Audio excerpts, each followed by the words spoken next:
I'm recording. I didn't even realize I was recording. So I'm trying out, everyone, I'm trying out a new mic, and I'm trying to figure out if my hair in any way gets in the way. So I don't know how to do this. So it's so obvious looking and weird, kind of weird looking. So anyway, I apologize for my vanity. I am vain. I'm not trying to make people feel badly for their opinions with these videos. I just find it funny sometimes reading reviews of books that I love that are particularly petty or particularly silly. It's fun. Plus, these kind of videos are so fun to make. They're also really fun to watch. I've watched a few of these and they're so fun to watch. It does make me want to reread my favorite books just to make sure that they are as good as I remember them. Okay, I can't read that one because it's just not appropriate. I've been talking for so long that the sun is beginning to set.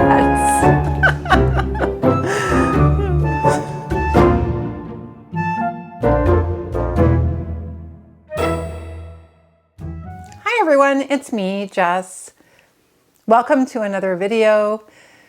I am filming the second installment of reading one-star reviews of books that I love.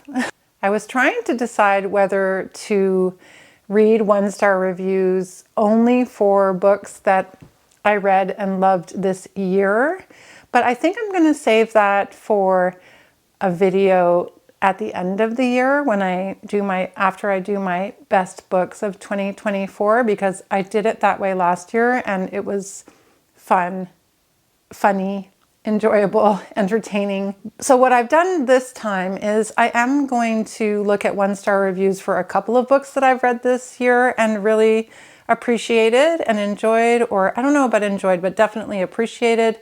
And I'm also going to look at one-star reviews for books that I love, that are my favorites, some of my favorite books. It could be painful. I hope that I can maintain my sense of humor about it. I hope I don't throw the camera across the room or my computer across the room as I look at these one-star reviews. But anyway, that's the plan for today's video. Let me know in the comment section below if you have had any experiences with people really not liking books that you've loved and for reasons that you can't understand or are not willing to accept. I always think it's really interesting to see the different points of view. And sometimes I can see the reasons why a book that I love would not be for everyone. I'm not suggesting that the books that I love should be for everyone, but sometimes some of the comments are kind of mean and a little petty and sometimes very, very funny. Just for reference sake, I'm going to be looking at one-star reviews on Goodreads just because that seems to be the place where most people give reviews or rate books based on a star rating system.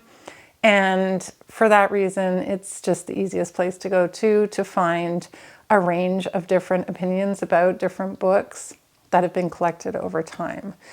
So for today's video, I'm going to be looking at the ratings on Goodreads. So the first book that holds a special place in my heart that I'm going to talk about is Therese, Raquin by Emile Zola.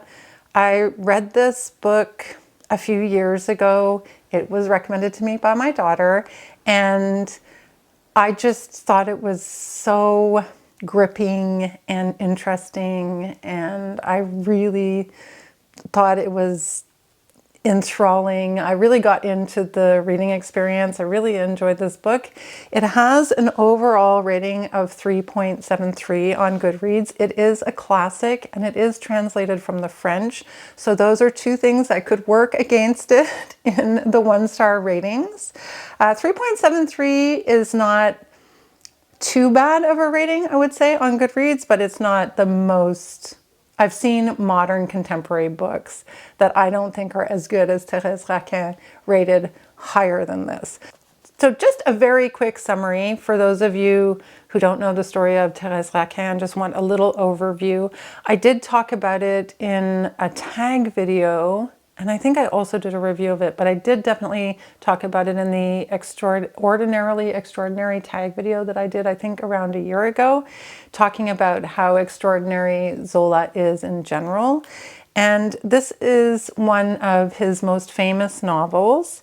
It's a sinister tale of adultery and murder, and the characters are lower class characters in Parisian society in the 19th century. And it delivers.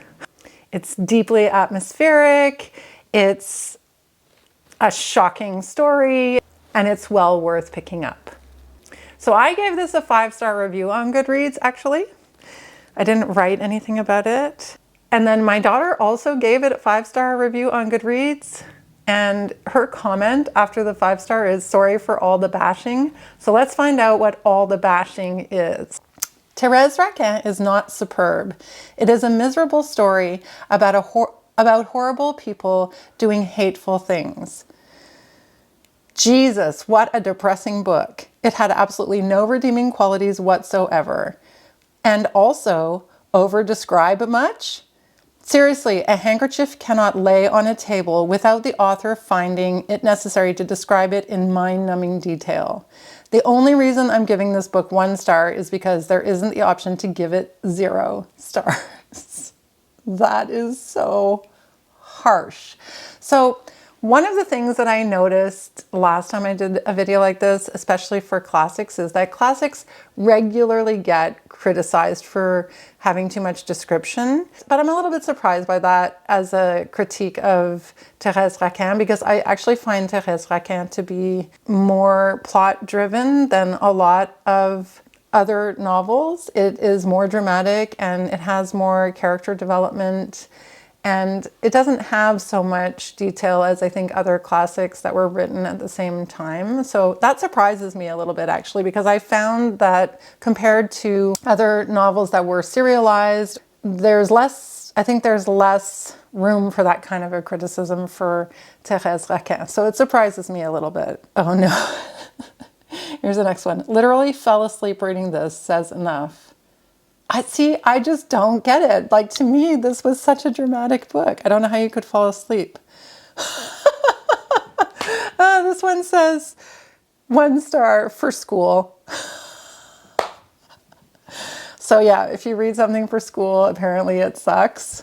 I mean, I understand that you're not going to necessarily like something if you're forced to read it. Here's another. If I could give this book 0 stars, I would. What a waste of trees, to be honest. So unnecessary, everything that happened, and stupid. And still, after over 8 months, I'm still angry over this stupid book. Emotional. Some of these are very emotional. Okay, we're off to a good start. I'm a little bit nervous for the next one because the next book is really one of my favorite books of all time. And I understand that this is a book that divides the masses, because some people really love this book and some people really abhor this book. In a similar vein to Therese Raquin, this story is a classic. It's a classic that is unconventional, just like Therese Raquin is unconventional, or was unconventional for its time, because it shows the raw human brutality of human beings, and it's realist. And for that reason, some people hate it and some people love it. The novel that I'm talking about, of course, if you didn't know already, is one of my favorite books of all time, Wuthering Heights by Emile Bronte. I read Wuthering Heights when I was young. I reread it again when I first started this BookTube channel, and I will leave a link to my review of it from when I first started the BookTube channel, and everyone can have a little laugh at the old version of me doing BookTube. I just loved this book so much. I could picture the moors and the drama that unfolds in this story was so refreshing, because I think at the time most of the books that I was reading, at least in terms of classics, were more in the vein of Jane Austen. And if you want to talk about detail, and so like this is a more emotional book. It's clearly I like the dark emotional novels, I think, although I do like a wide range of different types of novels, but this is probably my sweet spot. So of course, in case you don't know the story of Wuthering Heights, it is the story of Catherine and Heathcliff and the mad, wild relationship that they have as the result of Cathy's father bringing Heathcliff home to live with the family. Probably we're going to hear things like horrible people again, doing horrible things, overrated maybe. It's possible we could hear a lot of that kind of criticism. We may also be hearing similar criticism that it's boring because it's a classic. It was written at the end of the 1800s, so some people are not going to like that because it's not modern. Let's see what people had to say about Wuthering Heights. Oh, I see Kim from Middle of the Book March has a 5-star review of Wuthering Heights. Hi, Kim! We love the same book. Kim's review says, still 5 stars, the only book in my life I've read more than 6 times, and I will absolutely read it again. Oh, that's making me want to reread Wuthering Heights, Kim. Okay, Kim, we're about to read some 1-star reviews of our favorite book. We're starting with a bang. I never expected this book to be as flagrantly, unforgivably bad as it was. The sense of place is poorly rendered and almost entirely missing. Great, the moor is gray. Ouch. Ultimately, the most damning thing is that the characters are a bunch of immature, insufferable, narcissistic assholes with very little self-respect. Okay, so I was expecting that part. I understand that these are not your happy-go-lucky characters. I get it. Maybe that people don't want to read about that. Here's another. I've tried it 3 times. I know people are obsessed with it. I am, in fact, obsessed with it. I hate everyone in the book, and I just don't care about a book where I actually hate the characters. And sure, I get the interpretation that as terrible as Heathcliff and Cathy are, it's their love that redeems them. And isn't that romantic? No. Okay, I understand. I mean, I can understand why people don't like Wuthering Heights. The characters are horrible characters, I will admit. And the relationship is completely dysfunctional and kind of horrible. And I don't know what it is that I love about, well, I do know what it is that I love about Wuthering Heights. For me, it's just the realness and the portrayal of a family that is completely dysfunctional. And I mean, there's like a lot of different things that I love about it, but all of the reasons why some people hate Wuthering Heights, I think, are part of the reason why I love it, because of the realness of it. Maybe that says something about me. Like maybe there's something wrong with me. I don't know. If you think spitefulness is romantic and that people destroying their lives is dramatic, go ahead and read this book, but don't say I didn't warn you. That, for me, that's like baiting me. You're baiting me with that comment. This one's pretty mean. A classic, and one of the most god-awful boring books I've ever forced myself through. I felt in need of Clockwork Orange style eyelid openers for most of the book. This novel is a great example of exactly why high school students learn to hate reading classics. Ouch. I think that's so harsh, and I disagree. Oh, this is quite sweet, actually. This is quite long, so I won't read the whole thing. But the 1-star reviewer here says, unpopular opinion time. If this is one of your favorite books, I apologize in advance, and you might want to look away now. And then they go on to say that one of their favorite classics of all time is Jane Eyre, written by another Bronte. Yes, we know. Yes, we know. I mean, I don't have any hate for Jane Eyre, but if I had to choose between Jane Eyre and Wuthering Heights, it'd definitely be Wuthering Heights. So bring it. Oh, then this person goes on to say, if you follow my reviews, you know that I generally love everything. Very rarely do I hate a book. Well, I hated this one. Okay, well, a lot of people love this book, so you need to maybe get off your high horse, okay? This reviewer goes on to say, seriously, it was awful. I felt like pulling teeth trying to get myself to finish it, but finish it finally. I finally did, and here are my thoughts. So I don't really like that intro because it was like being nice and then turning around and being terribly mean and terribly condescending. So this reviewer goes on to say, I have heard my whole life that this book was such a sad and beautiful Gothic romance. Nope, this is not a romantic novel. Heathcliff is not a romantic character. He is possessive and manipulative and just plain hateful. See, I don't think people seem to understand that Heathcliff is the way he is for reasons, and that that's what makes the book interesting, and that Kathy is the way she is for reasons that are explored in the book, and that's the way they are. She goes on to say, Catherine is terrible as well. If it wasn't for her selfishness, the pain experienced by so many others in her life could have been avoided. I mean, I agree, but isn't that true of so many people? Anyway, this reviewer just closes their review with, Wuthering Heights was without a doubt one of the most depressing, infuriating, horrible books I have ever read. I give it points for enduring, I suppose, but I'll never understand why on earth it ever became, much less remained, popular. And then goes on to say, I'm obviously in the minority here, though. If you love this book, more power to you. Thank you. I will take that power. That's fine. A lot of people don't like Wuthering Heights. If you don't like Wuthering Heights, go ahead and mention it in the comments below that you don't like Wuthering Heights. I think I have friends who do not like Wuthering Heights. It's okay. You don't have to love Wuthering Heights as much as I do. I'm not trying to make people feel badly for their opinions with these videos. I just find it funny sometimes reading reviews of books that I love that are particularly petty or particularly silly. It's fun. It also reminds me how much I love these books. And that is nice to go back to thinking about how much I loved reading the book, how compelling the book was to me, how compelling the characters were, how much the books made me think, and just how much they shaped my reading over the years. Okay, so I forgot to mention, Wuthering Heights had an average rating of 3.86, which isn't too bad.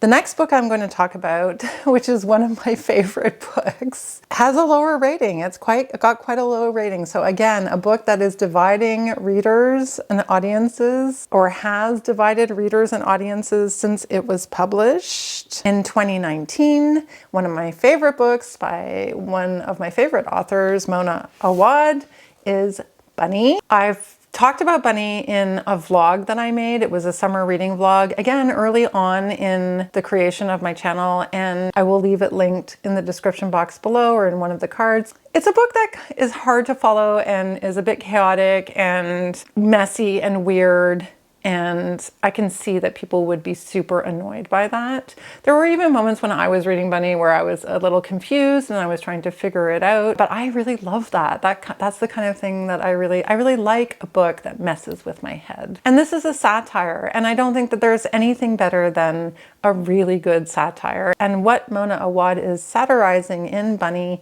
is creative writing programs in academic settings. So it has all of the ingredients of dark academia and then the satirization of academia. And it hit a lot of high points for me in terms of what I like to read. So Bunny is also playing on the same themes that are explored in movies like Mean Girls. Really, I think that Mona Awad drew a lot on the movie Heathers in this telling of the story, because it reminded me a lot of Heathers. Yeah, I loved this book. It's really one of my favorite books. So let's see what people have to say who don't like Bunny. I do really appreciate that some of my favorite booktubers love Bunny as well, including Books and Lala.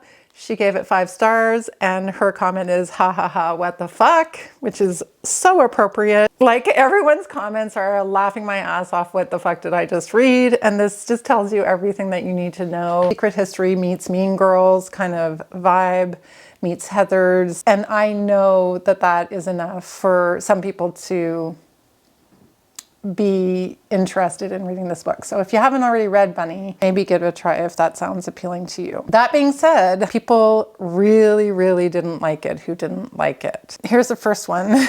Words cannot, and I mean cannot, all caps, express how disappointed I am with this novel. I went from, wow, this is so creepy, I love it, to, well, that was a little disappointing, to, fuck this shit so fucking hard. The best word I can use to sum up my emotions right now, aside from the obvious ones like rage, hatred, and disappointed, is betrayed, all caps. Wow, this person is really mad.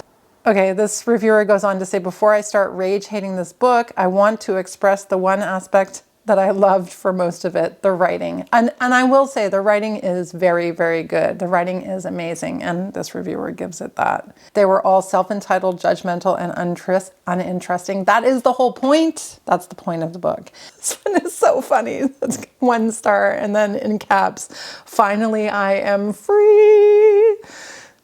Okay. It's interesting to look at the comments of the 1-star reviews. So there's comments on these 1-star reviews. And this person who wrote, finally, I am free, in caps, has a lot of people saying things like, oh my God, I couldn't even finish this book. It was way too confusing. Now, I guessed that that would be a criticism. It was kind of confusing. Same, I started skimming near the end. I liked some of it. But why was such a weird book so boring? Okay, Bunny wasn't boring. I don't understand. If you don't like good writing, maybe you thought it was boring. Okay, here's another 1-star review. Quotes, TikTok sensation, end quotes. Should have given it away, but honestly, what a fucking dreadful book. Okay, another 1-star review. I want to be the person who likes weird books, but I don't think I'm the person who likes weird books. Okay, fair enough. Like that, I can understand. If weird books are not for you, Bunny is not for you. Bunny is a very strange book, so 1 star. Time of Death, page 121. No, thank you. Okay, this one I think has some merit. So 1 star, I didn't really know what was real or imagined the entire time, which was the point of the book. And in brackets, this reviewer says, the point of the book, I know, at least I think I know, but I just wanted to read a book about weird girls in their weird cult. Instead, I don't know what I read. This one's really bad. Okay, one more. MySpace dated, thinly characterized, and insanely immature in style, spare edits, question mark, question mark. Disagree. My pea-sized brain cannot comprehend this abstract nonsense. Okay, well, you know, it's not for everyone. What can I say? Bunny is definitely not for everyone. Okay, so this is another one of my favorite books. I love this book so much. I'm thinking about rereading it because I read it about a decade ago, so I actually don't remember it that well, but I know that it's one of my favorite books because I remember how much I loved it when I read it and how much I recommended it to other people at the time. It was long before I had my YouTube channel. The book I'm referring to is A Tale for the Time Being by Ruth Ozeki. Again, Canadian. Mona Awad's also Canadian. I love this book so much. It has a much higher rating. This is the highest rated book on Goodreads of the ones that I've mentioned so far. It has a 4.06 rating on Goodreads. Story of a 16-year-old girl living in Tokyo. She's being really harshly bullied by her classmates. She's really unhappy, and she decides that she wants to document her life, but that she doesn't feel that she wants to carry on. Her name is Neo, and she keeps a diary. So the story jumps from this to the other side of the world, to where we meet a woman named Ruth, who is a novelist who's living on a remote island and discovers this diary washed up on shore in a Hello Kitty lunchbox, along with other things. Anyway, it's just a really beautiful book. I really, really loved it. Not the only person who loved it. I know other people who love this book, but there are people who gave it low ratings on Goodreads. Let's have a look-see. The first one is not my cup of tea, too much work to try to understand the first few chapters. I'm out of here. Okay, bye. Name one good book that was published in 2013. What? Oh, this person lists things they did not like about this book. Okay, so I'm not going to read the justifications, but we're starting with 1, morbid, 2, pretentious / dull, 3, bad writing. I'm sorry, no, it's not bad writing. Beyond the Teenage Diary, the dialogue between adults was stilted. I mean, like I said, I read it 10 years ago, but I don't remember thinking that. 4, simplistic characters. This make me want to reread my favorite books just to make sure that they are as good as I remember them. I wish I were a time being so I could go back and tell my past self not to fall into the trap that is this book. It started out so well and ends horribly. It's a super slow read and it just keeps going with nothing to feed my hungry brain. Don't waste your time with this book. You could be doing something better. This reviewer has given us a warning. So a lot of people are saying it was dense and boring. I do not recall it being dense and boring. This person is saying I felt the characters were so forced and that it was beyond boring. This is kind of nasty. I hated this book. It made me want to poke my eye out with pencil. It has massive amounts of footnotes. Only true stories and textbooks should have footnotes, exclamation mark. I remember the footnotes being something that I really enjoyed about the book. Like, I really liked that format. Who are these people who love this book? Oh wait, probably the same people who liked Life of Pi. Ugh. Okay, I haven't read Life of Pi, but what is the connection between Life of Pi and A Tale for the Time Being? If you know what the connection is between A Tale for the Time Being and Life of Pi, can you let me know in the comment section below? The only one that I can think of is that they're both Canadian authors, which is nasty. Okay, pay no attention to my negative review. This book was shortlisted for the Booker Award and the New York Times loved it, as does everyone at Goodreads apparently. I think if I could have just kept wading through it, the story would have picked up and I would have liked it. So this girl in Japan writes a diary of her miserable life and puts it in a Hello Kitty lunchbox, which, due to a tsunami, washes ashore in the Pacific Northwest, where this couple retrieves it and reads it. Sounds intriguing and I urge you to pursue it. I urge you to pursue it. The writing simply failed to engage me and I got tired of trying. Perhaps it was just over my head. I don't feel like A Tale for the Time Being was pretentious, but maybe it was. I don't know. This person writes, this book doesn't make any sense. Just making a character suffer so much doesn't mean we readers will develop some likeness for her.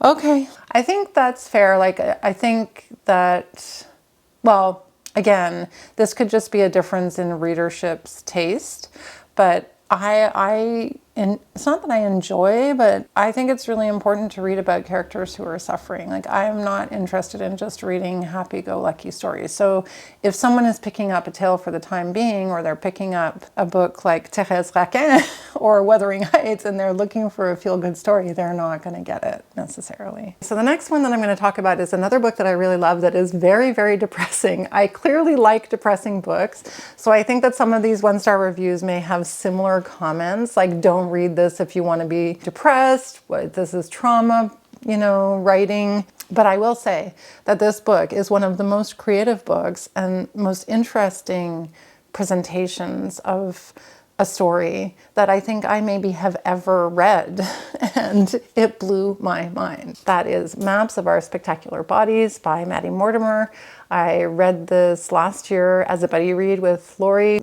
She's a subscriber to my channel and we do a lot of buddy reads, and this blew both of our minds. It's so interesting because it's about a woman who has cancer and she gives cancer a voice in the narrative of this story, and cancer becomes a character in this book. It is a very sad book.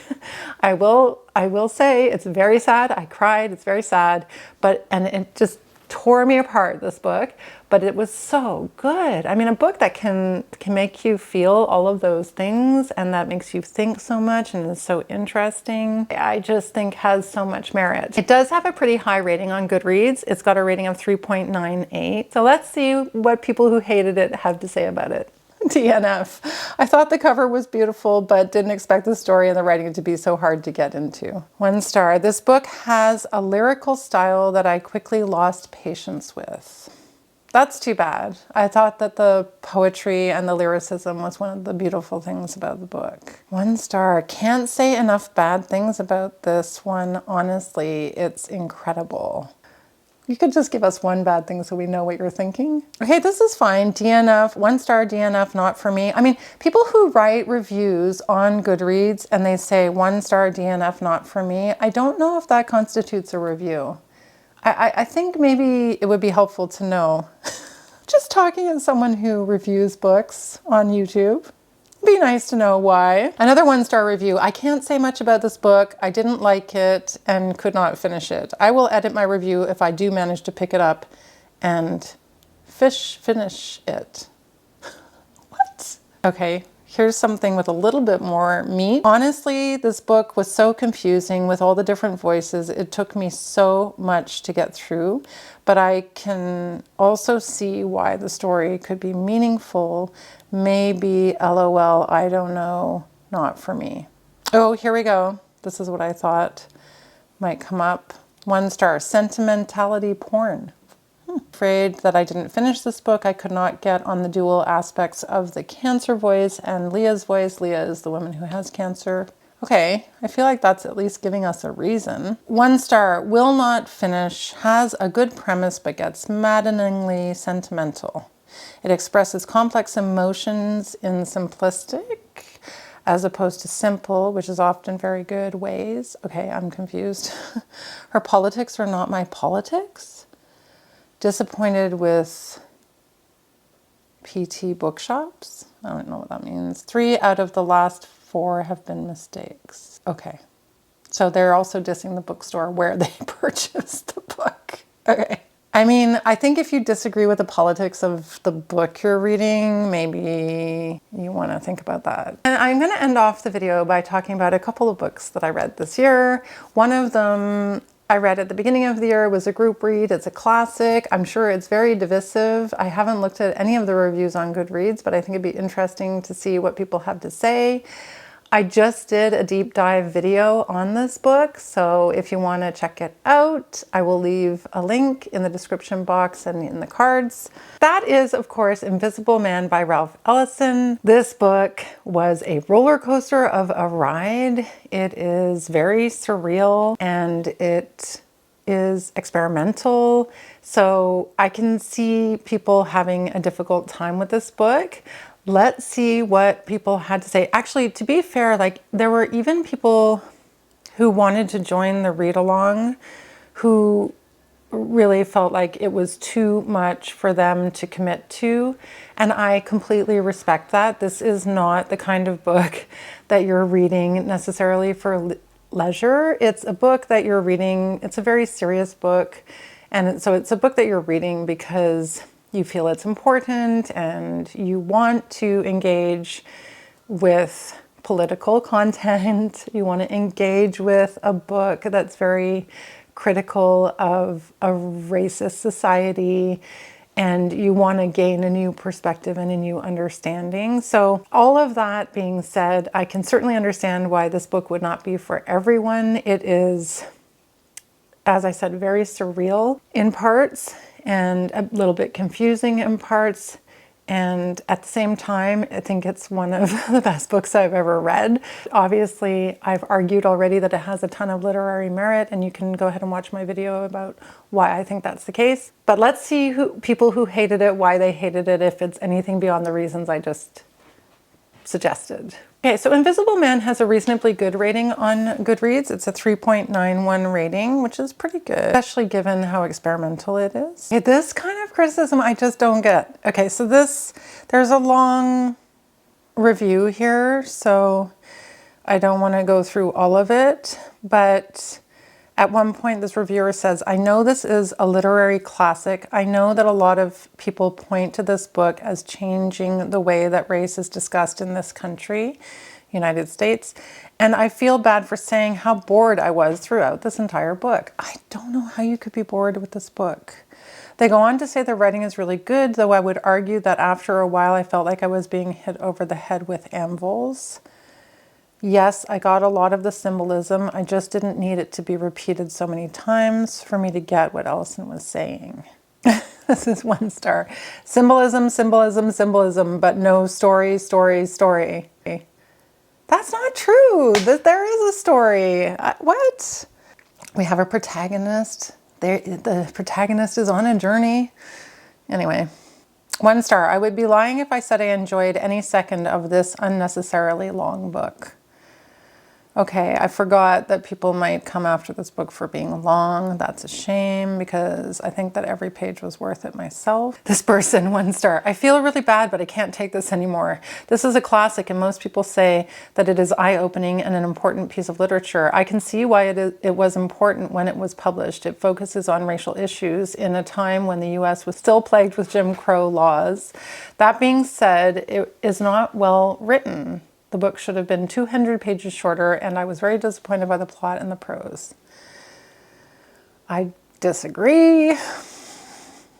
I quoted from Invisible Man in my review. I think there's so many great lines from Invisible Man. Oh, here we go. Let me risk the scorn of the ages by saying I think this may be the most overrated classic in American literature. Wow, that's a bold statement.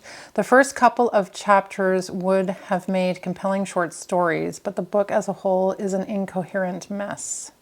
It's no surprise Ellison could never finish his follow-up since this is barely finished. Ouch. Oof. I'm baffled as to how this became part of the modernist gospel. Wow. Okay, I mean, there is an element, or there is a feeling for the first, I think actually the first 2 chapters might have started out as short stories and then Ellison developed it into a novel. So I think that's fair, but there's nothing wrong with that, is there really? I don't see why that's such a big problem if he took those as a starting point to then develop the character's story and the narrative from there. Take a step down the pay scale and see who quickly you turn invisible. Over elaborated plot, 1 star. Okay, I don't even understand that. I did not like this book at all. It was very boring to me. I kept reading it because I thought it was going to get interesting later, but it never did. It's like one of the most interesting books I think I've ever read, so I don't know. I don't get it. Oh, this is interesting. Okay. 1 star. It's weird how no one ever mentions the main character's extreme misogyny. We're meant to pity him, but he has no sympathy for women. If that was the author's point, it wasn't well conveyed since no readers ever seem to recognize it. If it wasn't intentional, then it's just a reflection of the author's misogyny as well as the characters.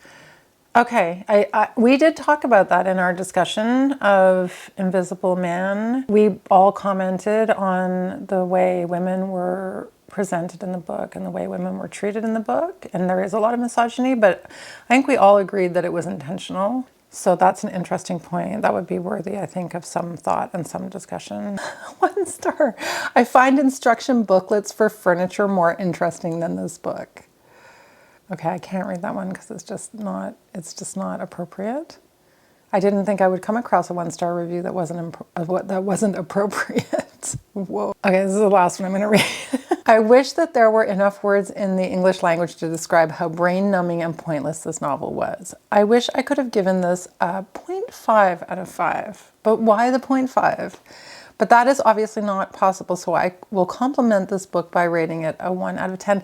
So many of these reviews that I read, they're like, I wish I could have given it 0. I wish I could have given it 0.5. I'm sorry, but if you're giving it 1 out of 5, you're saying you didn't like it. So what difference does it make? Like, I don't understand people who write stuff like that. To put it simply, don't waste your time reading. Okay, another warning not to read it. Another point about the length, 581 poorly written pages about unrealistic events. They're not supposed to be realistic, that's the point. 581 poorly written pages about unrealistic events that are supposed to symbolize everything that is wrong with white society. Ooh, ouch. Okay. Oh my gosh, 1 star. This book was garbage. I couldn't follow what was going on. And when I did, I was bored out of my mind and I have no idea why this is considered a classic. I mean, that's just rude. So this person is talking about how they didn't understand the book, which I think is fair. I had no idea how the heck I got to this point when I found myself at a point in the book. It gets lost in rants. I had a hard time at keeping up where I left off. It was like listening to someone just complaining. I mean, it is a bit disjointed, the book. Like, I think that that's fair, but I think it's done on purpose.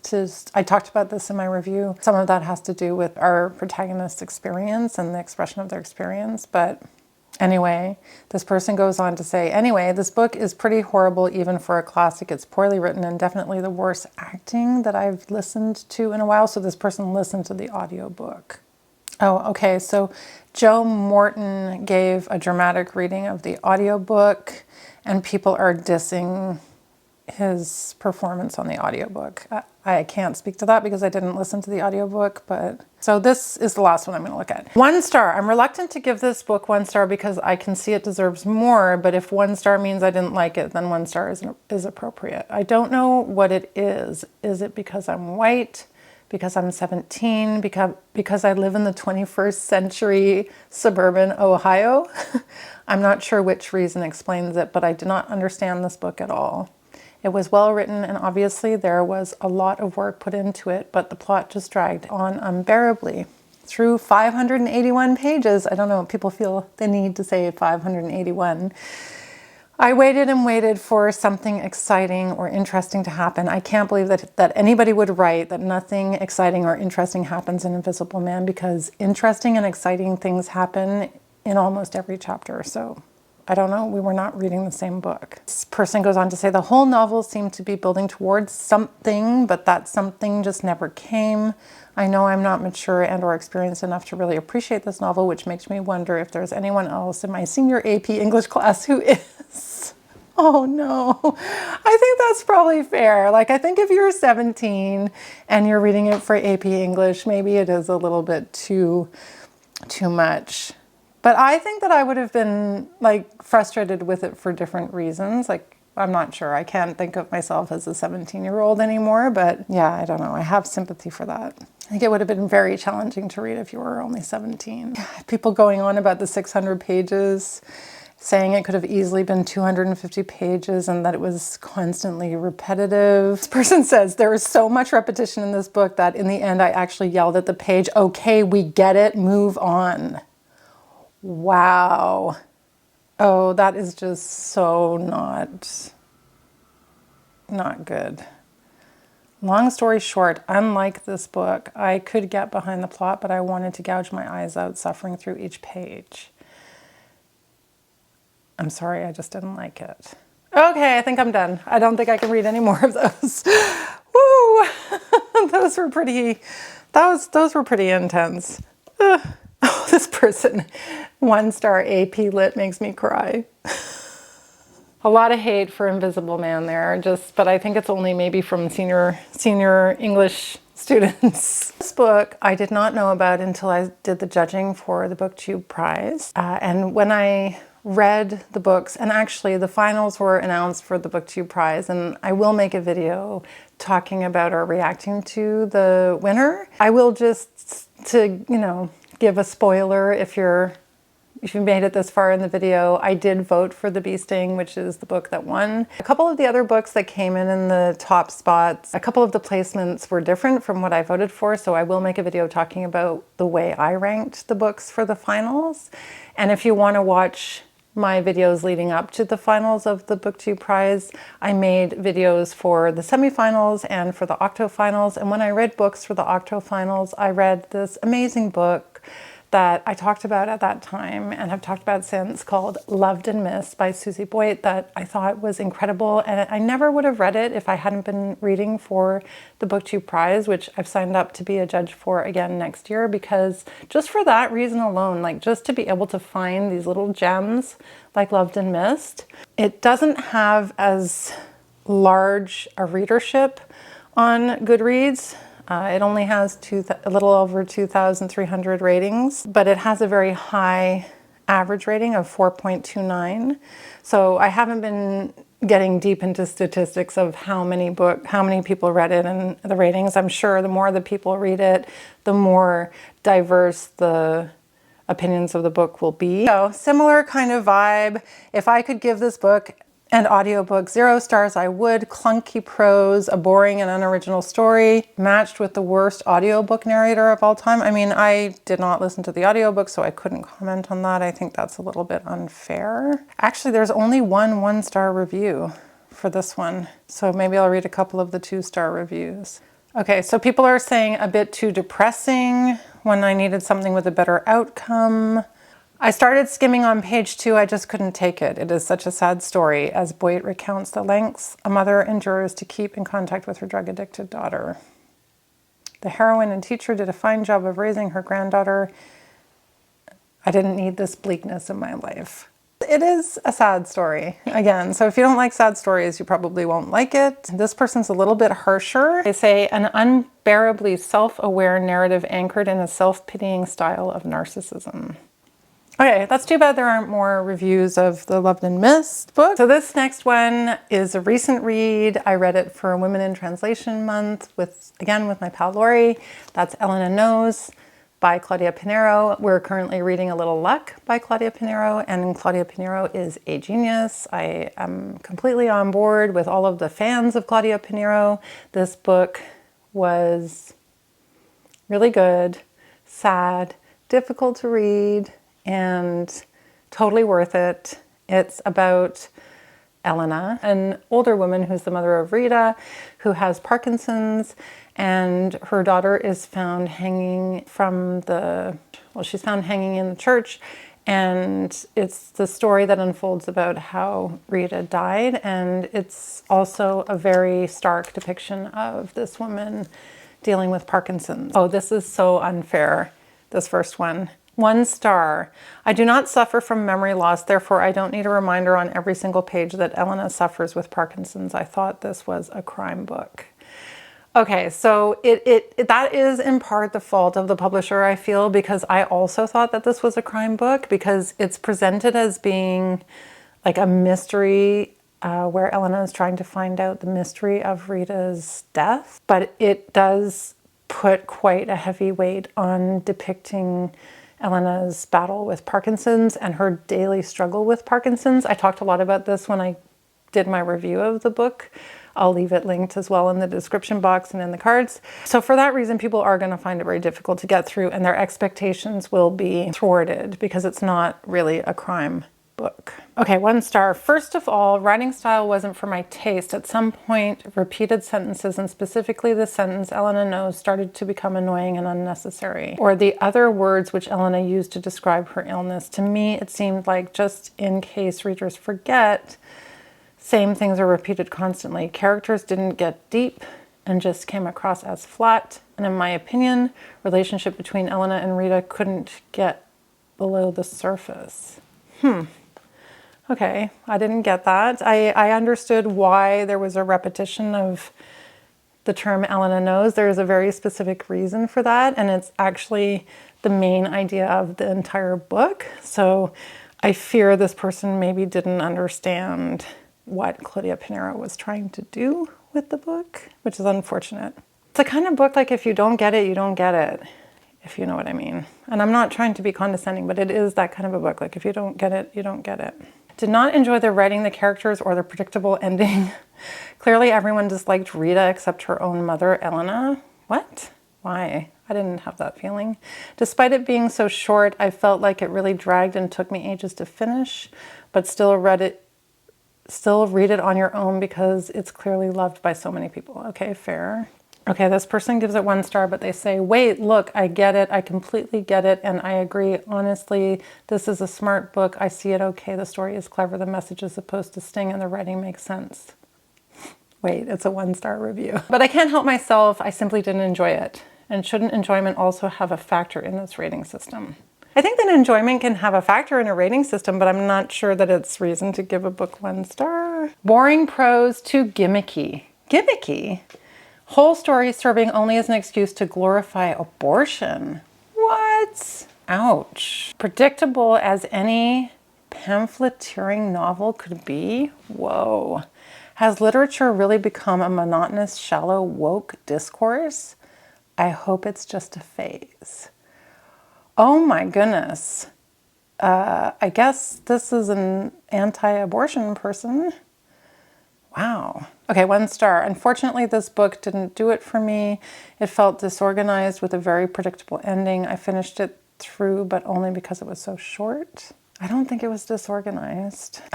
1 star. One of the most miserable reading experiences of my life. Recommending this book to people I hate from now on. 1.5 maybe. Writing bad, pacing bad, plot bad, overall message, okay, I guess. This is why I love making these videos. They're so fun. Oh my gosh. Oh, this one is killing me. 1 star, brackets, 0.5.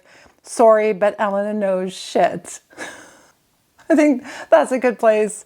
That's a good place to end with the 1 star reviews of Elena knows. Oh my goodness. I'm dying. Oh my goodness. Oh. So do we do one more? I guess so. We'll do one more, okay? Last one. Okay, guys, so I'll be very curious to see if there are any negative reviews of this book because this book has been so well received by so many people. I think that I would be scared to put a 1 star review on Goodreads if I was going to do a 1 star review of this book. But I'm still curious to see if there are any bold people out there who are going to put up a 1 star review of this year's runaway masterpiece, James by Percival Everett. Why don't we see if there are any such brave souls on the internet? James actually has the highest rating of all of the books that I've talked about today. It has an average rating of 4.53 stars. It has almost 85,000 ratings on Goodreads. And in terms of 1 star ratings and 2 star ratings, there is less than 1% with 271 1 star ratings and 822 2 star ratings. You ready for it? 1 star. I cannot believe this was a Pulitzer finalist. ... It felt like reading an 8th grade writing assignment. Wow. Okay. There are 5 comments on that review. The first is a smiling, laughing face saying, "So true." And then there are people coming on to comment to say that not actually eligible for the Pulitzer Prize until 2025. So that was an error. And then somebody defends the book by saying his 8th grade teacher would have been mightily impressed. The next 1 star review. This book is so bad, it's not even the first book to populate the list when you look for the book James. What? It could have been a very entertaining read, except for the current custom of adding a woke twist to a classic novel. Oh, here we go, the whole anti-woke trope. Also, it isn't even an imaginative twist. All white people, all is in caps, all white people are evil and all black people are PhD level orators and dream in French, both of which are historically and contemporarily inaccurate. Okay, so that's just a racist person. I'm not sure why so many people really like this book. I found myself while reading it trying to figure out what it wanted to be when it grew up. Like Huck Finn, it reads like a tween children's book, and the structure with its rapid series of misadventures, narrow and improbable travel route with no realistic concept of time. What? Okay, I'm not going to read the rest of that. 1 star. Almost DNF. I was so bored. Did I miss something that everyone else saw? So this has comments on it. The comment is, yes, you did. Yep, you sure did. Try again, maybe. Yes. And then somebody else says, no, you didn't, except for the part of your life where you wasted reading this. Whoa, this one is really rough. 1 star, absolutely dreadful. I just got as far as chapter 2 when Jim the slave starts speaking like a college professor and gives a group of children instructions on how to behave.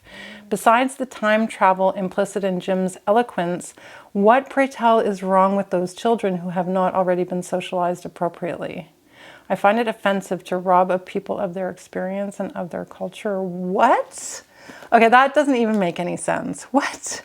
Okay, there's 5 comments. There's 5 comments on this, and the first one is, what? Question mark, question mark, question mark. And then somebody underneath says, Kala. Okay, I'm naming names. It's the only time I'll name a name. Kala said it better than I ever could. What? Question mark, question mark. So nobody understands this. Nobody understands this comment except for somebody who comments and says, you nailed it. If I were a person of color, I'd be offended. So are we saying that despite being PhD material, you can't outsmart these dumb white folks? Nothing about this makes sense to me. I loved Erasure the Trees, not so much. think I'm done with Everett. Okay, I don't even understand these comments. So if someone can explain your interpretation of what this criticism is it because it's too high level or something? I don't understand. I think they're trying to say that by writing James the way Percival Everett did, he's altering the historical experience of slaves. That doesn't seem right. Oh, 1 star. This book does not pass the bedshell test, which could be forgiven if the only women characters didn't just exist to be blank in graphic on-screen detail. They existed for the main character to get angry about, and their traumas were written in pornographic detail for the sadists in the audience to, whoa, okay. All right. I'm not going to comment on that. So apparently people are not afraid to give a low rating of James. Percival Everett's books do have an element of violence to them that if you're not comfortable with, you will not enjoy. Definitely The Trees had a lot of violence in it as well, which I read and also reviewed. If you're going to be really bothered by violence in a book, maybe Everett's not for you, because that seems to be what that person had a problem with. Okay, so I think I'm going to end the video there. I had a few other books to potentially talk about, but I think it's getting quite long. Thank you so much for being here. Thank you so much for watching. If you want to sound off in the comments about any of the books that I talked about, or sound off about disliking any of those books, that's cool. If you want to write in the comments maybe about a book that you love that other people didn't like, that you have a strong opinion about, I'd love to hear about it. Has this happened to you? Has your favorite book been trashed on Goodreads? Let me know in the comments section below. We'll see you in the next one. Bye for now.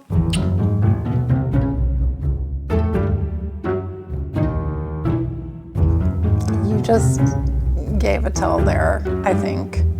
Sorry, but that was a bit of a tell.